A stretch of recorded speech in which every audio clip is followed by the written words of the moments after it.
இப்போ நாங்கள் செம்மீன் செய்ய போகிறோம். அது ஈஸியான இதுதான். கொஞ்சம் செம்மீன் எடுத்து நல்லா கழுவி உள்ளே அதெல்லாம் இருக்கும், அதெல்லாம் எடுத்துட்டு கொஞ்சம் பெரிய வெங்காயம் கட் பண்ணி வச்சுட்டு வரமிளகா பொடி, சாம்பார் தூள், மஞ்சள் பொடி, உப்பு, இவ்வளோதான். நல்ல வெங்காயத்தை நல்லா வறுத்துட்டு அது கூட இதெல்லாம் போட்டு கலக்கி ஈஸியான வேலை, ஒன்றுமே இல்லை, சுலபமாக செஞ்சுக்கலாம் டக்குன்னு. ரச சாப்பாட்டுக்கெல்லாம் ரொம்ப சூப்பராக இருக்கும். இப்போ செய்ய போகிறோம், வாங்க பார்க்கலாம். பற்றி இஷ்டம் பாருங்கள். 3 ஸ்பூன் போட்டுக்கலாம். வெங்காயம் வறுப்பம் பண்ணுறதுக்காக லைட்டு கொஞ்சம் நேரம் காஞ்சிட்டு எண்ணெய் காஞ்சி வெட்டி வச்ச வெங்காயத்தை போடுறோம். பெரிய எண்ணெய் காஞ்சிருச்சு, போடுறோம்.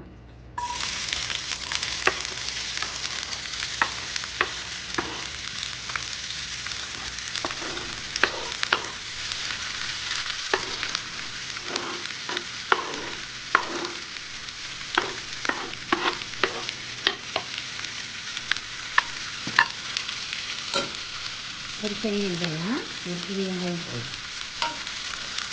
பெரிய வெங்காயம் நல்லா வணங்கணும்.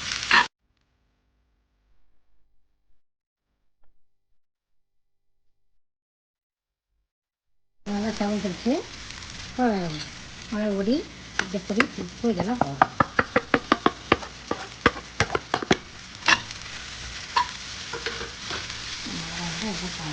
சேரணும். உப்பு, மஞ்சப்பொடி, கொஞ்சம் சாம்பார் தூள்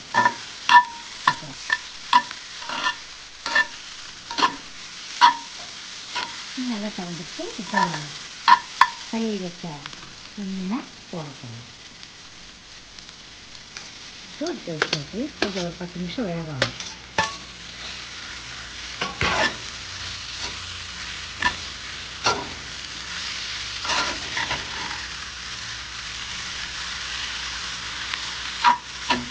ரசத்தை போட்டால் நல்லாயிருக்கும். குழந்தைங்க விரும்பி சாப்பிடுவாங்க. காரங்கள் அதெல்லாம் பண்ணி சாப்பாட்டில் பண்ணிட்டு சாப்பிடலாம். தண்ணி இந்த தண்ணியே இதுலேயே வருவோம். செம்மீனிலே காட்டமாக தண்ணி ஊற்றினா போதும். ஏன்னா கொஞ்சம் வேகம் வரலாம், அதனால் காட்டமாக தண்ணி வெளியே செம்மீன்லேயே ஒரு 10 நிமிஷம் வேக விடலாம். தீயை கொஞ்சம் கம்மியாக வச்சுக்கணும். கம்மியாக வச்சு தான் வேக விடணும். இப்போ தீ கம்மி பண்ணிட்டோம். அதை 1/2 தண்ணி ஊற்றி வேக வச்சுக்கணும். நல்லா தண்ணி ஊற்றுறோம். சரி, அவ்வளோதான். அதை வைக்கணும். 1/2 டம்ளர் தண்ணி ஊற்றுறோம். 1/2 டம்ளர் ஊற்றினா போதும். இது அப்படியே ஒரு திருப்பி விட்டா அது அப்படியே வேகும். ஏன்னா செம்மீன்லேயே தண்ணி வரும். குழந்தைகளுக்கு கொடுக்கலாம், ரொம்ப நல்லது. காரம் இல்லை, காரம் இதெல்லாம் அளவாக இருக்குது. இது ஒரு டேஸ்ட்டாக இருக்கும். இந்த டேஸ்ட்டு வேறு மாதிரியாக இருக்கும். நம்மளாம் கரெக்டாக இருக்கான்னு பார்த்துட்டு, இல்லை பத்துலேன்னா உங்களுக்கு கொஞ்சம் எவ்வளோ டேஸ்ட் வேணுமோ அவ்வளோ போட்டுக்கோங்க. இப்போ ஒரு 10 நிமிஷம் வேக வைக்கிறோம். கம்மியாக இருக்கணும். தீ கம்மியாக வச்சு மூடி வச்சு ஒரு 10 நிமிஷம் வேக வைக்கணும். மீன் பாருங்கள் வைக்கணும். ரெடி வச்சுக்கணும். இறக்க போகிறோம். வெந்துருச்சு. கீழே இறக்கி வைக்க போகிறோம்.